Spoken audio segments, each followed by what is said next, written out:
Stories, I'm a fool for your love.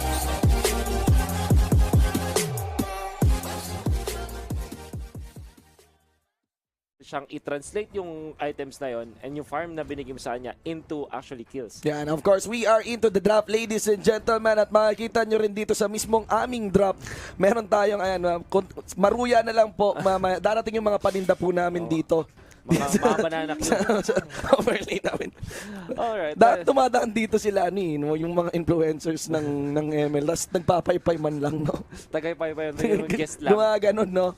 Oo. Yeah. Pero as we head on later naman, syempre, dito sa ating MPL Season 3, mas lalo tayong magiging in sync ng mismong tema natin, no? Yeah. Ng mismong tema ng ating laro. I-drop down right, tinanggal ka agad dito ng SGD Omega would be the Leomord Show. Habang sumagot naman, well, we got the Leomord, sinagot ito ng kaya, there's the Show. Again, hindi na masyadong priorities ang ban pagdating sa Kimi dito. I'm actually curious what is the situation of the Guinevere pagdating din sa meta natin. Harit is actually still a considerable ban din sa meta. I think Harit or Grok ang iniisip dito na Oh, execution. Grok. I would really like to commend itong SGD Omega with the respect the Cho and Leomord ban against Execration. Particularly itong Leomord, sobrang comfortable siya sa hero to. And Kimi actually. Kimi pa rin, no? Okay. They want to open up. Yeah. They want to open up. Mapapaisip dito yung SGD Omega, kukuha ba tayo ng Grok ngayon agad? Or kukuha ba tayo ng Harit? Actually, Grok ang kanilang priority. Sobrang abusado pa ng Grok, man. Grok. Kasi hindi mo matatanggal sa hero na to yung importance na nabibigay niya, yung early rotations talaga, ibang klase. Ang laki nung early. Yeah. Ang damage niya na pwedeng dalahin talaga basta madala niya yung power of nature sa mukha ng mga kalaban.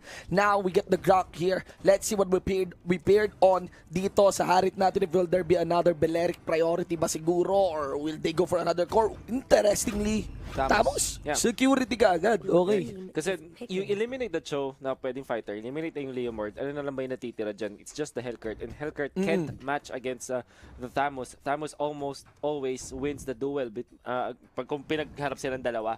So I think that the reason why Thamus is picked here by Execration kasi alam nila na hindi na ito contest ngayon matchup-wise and mas mahirap din na sila yung mawala ng Thamus mismo. Kasi if you know SGD Omega, they really play a good Thamus din. Okay, so what they're gonna do is kite the Thamus down.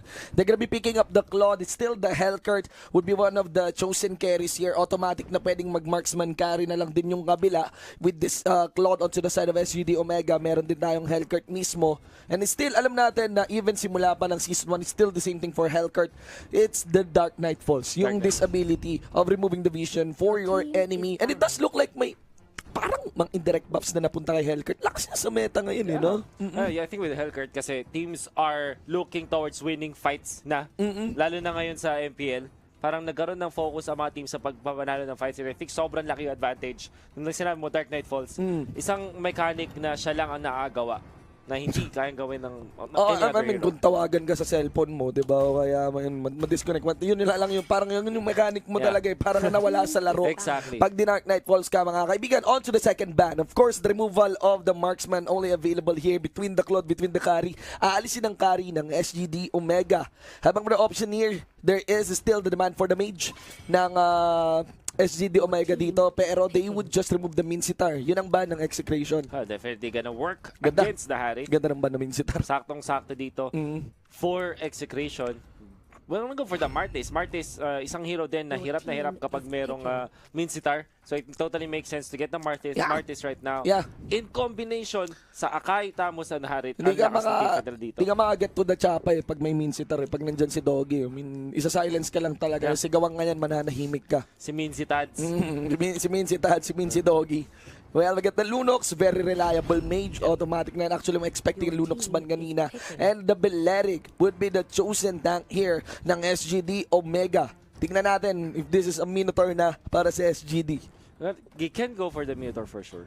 I think yung glaring na problem naman dito for SGD Omega is medyo wala silang stuns, like how to start the fights dito. I think that ang only way nila para magsimula ng laban is yung kanilang Grok na Grok block. Tapos yung kanilang Beleric. This is why Lancelot is automatic pick for walang problema mag-Lancelot. Actually, ang hirap din ulihin pala ngayon. Hellcurt, well, mag-Hellcurt silence ka lang talaga. Kung gusto mong hulihin yung Harit dito, mga Bobby Tricks. Pero you can actually see the deficit of crowd controls dito ng SGD Omega. Ngayon lang natin na-realize itong ganitong klaseng lineup. Utility is okay, damage is okay. Scaling, both early, mid, into the late, okay din naman. Pero talagang yung stun lang. Wala silang stats, wala silang controls. pagsimula ng laban. We have the game number 1 Alright. right now.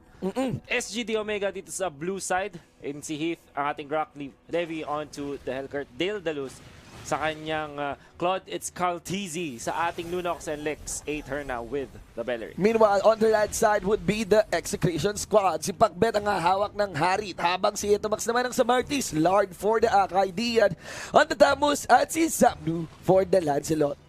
Sobra yung reverence ni Zapno pagdating sa Lancelot. Talagang pinipilit ni, laging pick ni Zapno halos ito, no? Yeah. Ewan ko minsan parang ano ba to, branding na lang ba, di ba? Pare sila may itsura ni Zap. Isipin mo si Manjin, di ba? Kahit anong mangyari, pipilit niya yung Nana. So parang ganun. Okay, yung Kari. Parang ganun na lang. Yung Kari Manjin. Parang ganun lang talaga. Tama nga naman, mga kaibigan. Oh, nice stun actually. Zapno gonna be gone upon. Pero ang gandang araw mula kay Lard. Lancelot with the Thorn Throws para lang bugawin ang mga members dito ng SGD Omega. Okay, so you can actually see that the crab coin securities ngayon ng ating mga team. 40 seconds pa lang naman tayo pagdating doon sa turtle. Again guys, there's a good early game presence dito ang SGD Omega, delivered syempre by the Grok. Even a Lunox doing with him up would be very threatening, at sa halip ang sinasama ni Grok dito would be the Hellcurt. So alam ng SGD Omega that Hellcurt needs to get somewhere. Kung hindi man sa Fairview, at least makarating ng QC. Tama ka dyan. Well, the thing with Claude Damat at Hellcurt, ang makikita natin dito is pwede sila maiwan sa mga lanes. And then pwede sila dumiskarte na sa kanila kasi in fairness, they have the way to get out of the fights. So pwede sila makataas with Dark Knight Falls, tapos pwede kang mag-BMI para sa Claude. At syempre, ang overall result dito is pwede kang mag-side lanes. Yep, very interesting cut doon na ginawa doon sa may mid lane side brush, expecting the rotation of the Hellcurt papunta doon sa mid, as everyone should be converging papunta sa turtle natin. Zone out ni Etomax na naman. Huli-huli ito Max dito, and hindi na siya maabol ni Lex. Ito yung problema, wala silang stun, wala silang kahit ano lockdown. Ito Max will have a good game, almost free game, habang si Dian nakipaglandian lang dito. Good job talaga ang passive ni Martis, no, pag nakakuha ng kill sa Decimate. The interesting part of that one is yung delivery na pag-allocate ng Execration ng resources dito of having Martis receive solo experience, accelerating papuntang level 4. Yun yung maganda di ba? Grabe, kita mo naman si Pacbet dito, gusto nang i-go dito yung Beleric, and there's a Zaman Force na may ulti dito para sa Beleric, pero wala siya magawa. Laban sa tatlo, mapapatumba siya. Tuloy pa rin there could be a retaliation. Lard having to use the ultimate para mapatay dito si Caltizi, but they will not be the case as the Lunox actually falls this time, habang nakuha po yung Decimate na yun dun sa Grok, at nakuha po Execration really finding 3 kills in exchange for 1. Bayaw yata ni RTZ to, si RTZ. Anyway, easy turtle here, ladies and gentlemen, para sa Execration squad. Again, they did win the skirmishes and the campaign doon sa may red side jungle ng SGD Omega. Now, the biggest threat here is of Pacbet getting a 2-0-1. By that moment, 1 minuto na lamang, it would be a magic wand. Okay, an early acceleration siguro kung mabuo niya yung Lightning Truncheon, or ewan ko kung Clock of Destiny yung binubuo niya ngayon si dito. Pacbet. Pamunta kaya Pacbaits. Yeah, ewan ko lang, si Calamity Reaper medyo hindi na siya preferred talaga ngayon. Parang lagi, COD na. COD, Clock of Destiny City na. of Dreams, tapos I mean, as first item para sa Harith. Kasi syempre, it really accelerates your sabihin na uptime sa mga clashes. Kasi parang lagi kang may constant na mana na sources for sure, mana regeneration, and as well as having the enough damage din, courtesy of the fact na madami ka nababata mo skills. Yes. Tapos yun nga, COD may scaling, ang Lightning Truncheon may parang added burst, and the best part is yung item pathing nun, yung mana effect dito. Ito Max. Finally nahuli. It took a lot of time. Pero at that moment, wala nga naman siya takas. Medyo magandang maneuver mula sa So nag-Calamity Reaper pa rin talaga si Pacbet dito, fully utilizing pa rin yung Chrono Dash, no? Not really onto the burst ng Synchro Vision. Then, if this is a given, hindi tayo makakita ng Pacbet na nasa lanes lamang, kumukuha ng mga wave clears. Rather, gonna be doing the campaigns along with Dian here, and also Lard. Yeah. Hindi magpapakita yung members sa Execration dito. Ito na, kontra yata si Levi at lakas ng damage dito. Zapno gonna be stun up as well. Kinalmot si Crowd Zapno. control. I think naka-petrify yata ba si Levi dito? I'm not entirely sure. Sino? Si Hellcurt. Si Hellcurt talaga. Hindi ko sure. Piling ko na silence lang, Silence lang. na silensyo lang talaga. Hindi na makagalaw si Zap doon. And near into the mid lane side. Okay, ultimate para dito sa Lunox. Habang mabul ang gandang timing ng Ang Zaman. ganda, First dito, grabe naman. huli. Backbets talaga. Oras na oras. No? Kabisado talaga. Marunong magbilang ng Holland, mga kaibigan. By the moment na nawala yung Lunox doon, Grabe. he has to back away. He has no firepower to be delivered here against Pakbet. The second turtle should be spawning into the map. 3-5 tayo ngayon sa ikalimang minuto ng ating laro. Pero 1,000 pa lamang dito ang hawak din ng Execration. Yeah. It's not that much. But Nga. still, for SGD Pero Omega, 130. okay naman sa kanila dito na hindi ganun kalaki yung lamang na Execration. But they have to kind of contest this turtle. Dahil mukhang Kailangan wala. Hindi na. So, they're gonna be saving up. They want to take things slower now. Yeah. Clearly, itong leaning to mid-game fights natin and skirmishes, makikita mo na magiging reactive na lang muna dito yung SGD Omega. And the best, again, ang tunay na advice talaga if you're gonna play reactive is play bait.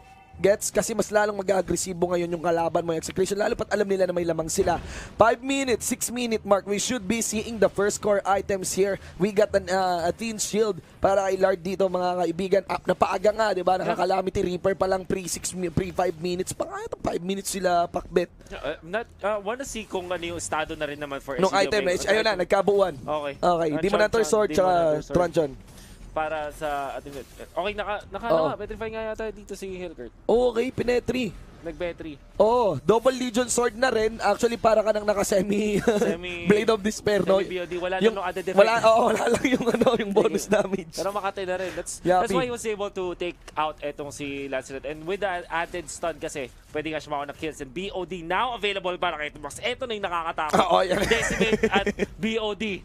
Kabahan na kayo. Yung Decimate nga, hindi na nga yun yung problema eh. Kahit Mortal Coil lang, ganun kahapde. Ang gandang takas mula sa Lancelot. Pero si Lard hindi yata makatakas dito. Beleric with the ultimate. Pero mukhang i-go pa rin siya dito. Napakakulan. Tinatangke lahat dito habang hinahamon nila sa Execration. There is the Mortal Coil. That's what I mean. Pero hindi pa rin makakuha ng kill. At turn around pa dito. That's the Thamus going down. Beleric finally falls. Pero oh my God! Too easy for Carl TZ. Mga kaibigan, that's a 5-4-2 exchange. Well, bayad na bayad yung Chaos Darkening ni Carl TZ, that's the one. Ganun lang din talaga yung composition dito. The best part about that match is kung sino pa yung nag-spike nung kanilang item by the 6-minute mark, sila pa yung buhay dito. Exactly. Sila pa yung nakapag-stay sa backline, sila pa yung naprotektahan ni Hit. Dale Dalus, grabe mga pangalan. Dale Dalus sa Carl TZ. Pero masasabi ko dito Kuya Shin, ginawa ng Execration na yung oldest mistake in the book. Unahin ang tangke. Alam naming nakakagigil talaga yung Beleric for sure. Pero wag na wag, please. Wag na wag mong uunahing patayin ng isang Beleric kasi nakita nakita natin kung paano nag-fall ang Execration kasi hinabol yung Beleric, nagre-return damage yun, and of course, inubos yung backlines nila because of that. Parang masamang relasyon ng Beleric, men. Sinasaktan mo lang yung sarili mo. Tama. Bomba Labs na tank yun. So, I would really suggest na, get the rotations. They're very capable in this kind of rotations. They have the Martis. Although mas mabagal yung Martis, bumagal na yung Martis, pero may Harit pa rin eh. Tapos mayroon pang Lancelot. This kind of heroes, very capable of still touching at least the backline, mga kaibigan. So, etong problema kasi yung Beleric, hindi yan manlalambot. Yung Grok dito is still gonna be doing the same thing over and over again. Bonus na lang siguro kung magka-damage siya. But there is a demand to stop this Hellcurt, to stop this Lunox. Ngayon ko lang na-realize siguro, kaya din yung Execration tumambay sa harapan ni Beleric. Si Beleric lang siguro yung nakikita nila. Again, we have to consider the effect of the Dark Knight Falls then as a team to Execration. Kasi given yan pag naka-Dark Knight Falls ka, huwag kang mag-iisa sa gabi, may nangunguha. I agree. I think that yung start ng fight para sa SGD Omega was actually favorable for them. Ang pinaka-ideal scenario for SGD Omega is yung pag-jump nila, nahuli agad nila yung Lancelot. But Zapna actually played it really well. Na-dodge niya yung talon ni Levi or ni Levi, no, the Hellcurt. But for Execration, okay na sana na hindi na sila nag-go pa ulit. Or at least pinuntahan nila yung mas mas squishy na targets. Unfortunately, like you said, hindi available sa kanila yung vision Yeah. at nahirapan sila. Kung ano na lang yung makita nila, sige, Yeah. ito na lang. I'm actually interested sa gold swing na nangyari dito, kumbaga dun sa graph ng gold natin. Kasi ngayon, lamak na yung SGD Omega. It does look like lahat ng lead na na-establish ng Execration pagdating ng early game, pinasa dito kila Lex. Yeah. Pero, eto na, 9-minute mark, 20 seconds bago tayo tumungo sa 10-minute mark, considered clearly as the mid-game. Ito yung mga team fights na mag-establish talaga na, nakabawi nga ba talaga yung SGD? Kanina nakabawi. Ngayon, pwede na nating sabihin na yung next team fight, kung manalo pa yung SGD Omega, sila na yung lamang. Yeah. We can see that the next fight will determine kung sino ang magko-control talaga ng mapa natin ngayon. If it is a 5v5 clash. If it's a 5v5 clash, actually meron silang pick-off na plano. Uy, ang gandang dodge. Wala iliwan dito pero nakabang pa rin ang ilang members sa Execration. Makataas pa siya. Takbo! Nakatakbo si Levi dito. And it comes Carl TZ. Wanna go for Lard. Ang gandang target selection. Kaso, napugaw siya ni Dian dito. Now, Levi got a ball from the hands of Zapnu. Habang hinabol dito si Hit, of course, with so much damage from Execration, they're able to take 2. Wala nang no choice talaga. Hindi naman pwede bumakap doon. Yung Beleric, sobrang bagal niyan. Makunat lang yan. Dale Dalis would go for the push into the inhibitor chariot. Gonna be delivering to Max into the bottom lane. A hero very capable of actually dicing through this clone. Oo, habulin yata nila ito. Mortal Coil. Tatry nila habulin. Pero si Dale Dalus, kumontra dito at yung naka-BMI forward with the basic duel.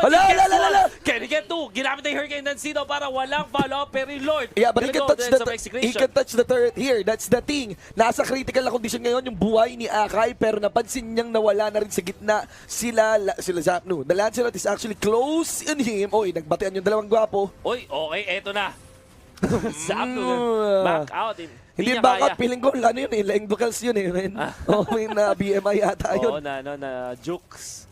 Kasi, the best part about the Phantom Execution ni Lancelot, pag lumabas si Lancelot dun sa Phantom Execution, pwede ka pa makatira ng isa.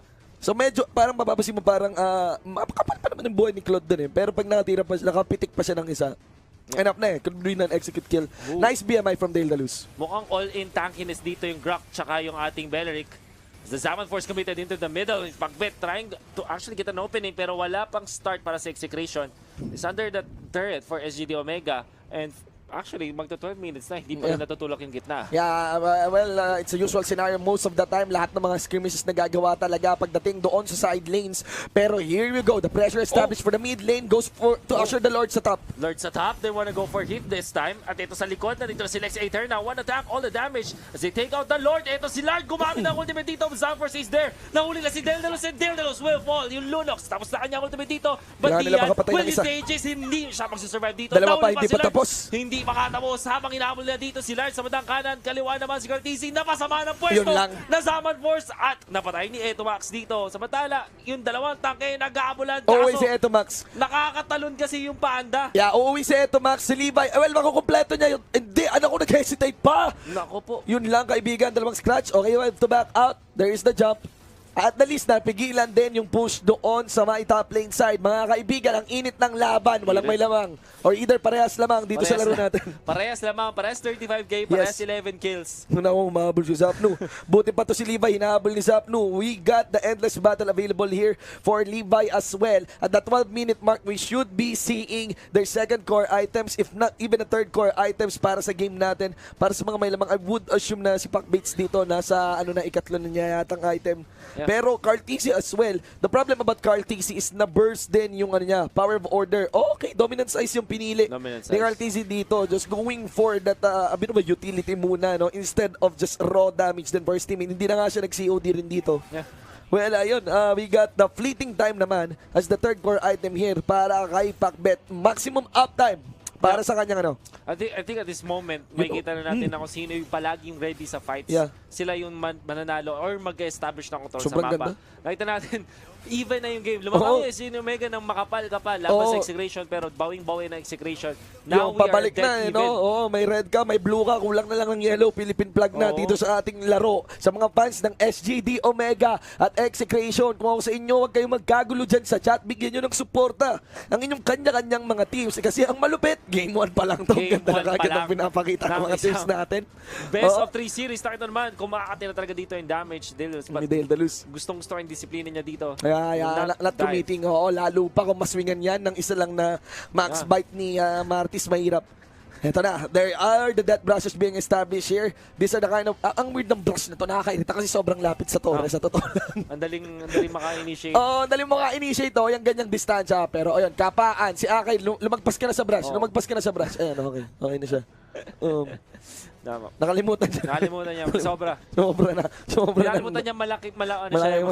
Yung Model. hitbox ng yung model ng hero niya. 11-11 into the game. 15 seconds bago tayo tumungo sa 15-minute mark of our game. Sitting at the 41-42k gold marks. Halos negligible kung sinong may lamang dito in terms of gold. This is gonna be a battle, or rather, hindi pa nga madedecide to kahit magkaroon ng major team fight. Kasi depende kung who is where in the map. Exactly. Kung sino yung nag-apply ng pressure sa lanes. Kasi I think Execration, the past few minutes, yung past 2 minutes natin dito, mas maganda yung kanilang control ng mapa dahil mas nasa-show nila yung lanes na Execration at sila yung mas may madaling way to the Lord. Kasi pag naka-push out yung mga lanes, mas madali silang pumwesto around the Lord area dahil yung SGD Omega, kailangan pa nilang isipin yung iba nilang mga lanes. Kaya nila depensahan. So, Execration, like this, nakakuha pa sila ng push dun sa may bottom lane. Really nice control of the map overall. Tumutunog. So the distribution of Exec here is gonna be a 3-4-2 para sa Lord Take. Oh, Lard na pa-ulti na dito sa may BMI. Pero he's not on board.